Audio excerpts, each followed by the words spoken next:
Lots of non-stop smiles during a photo shoot in Johnstown Central Park today. Dozens of people reliving memories of a store they spent much of their lives working and creating lasting bonds. Glosser Brothers, GB's, both Johnstown landmarks, still reminisced by many every day. And in just a couple of months, several of the stories that made the store so unique will be featured in a book by a local author. Maria Miller caught up with them and talked with former employees today, and she's here now with more of their story. Maria? Well, Marty, while the store was open, it was certainly a time of vibrance and youth for the city of Johnstown. There were dozens of businesses and people downtown, but when Glosser Brothers closed its doors in 1989, so did many others. And since then, the city has no doubtedly changed.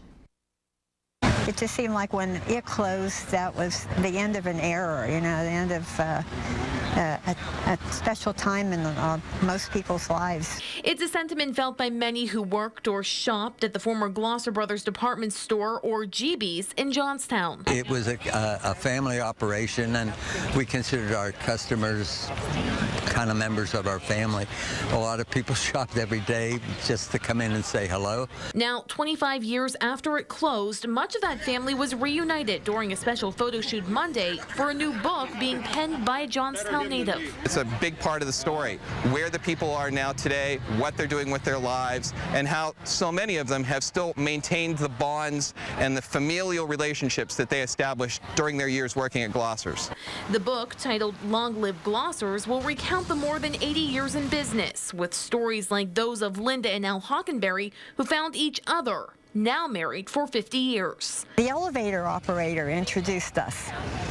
Yeah, and we always tell people we've had a lot of ups and downs since then.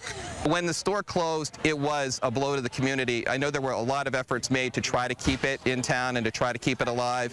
And the town has moved in different directions since, but there's still a very special place in the hearts of the local people for Glosser Brothers Department Store in Johnstown. Now, the book, again titled Long Live Glossers, should be available this coming October. Reporting live, Maria Miller, 6 News.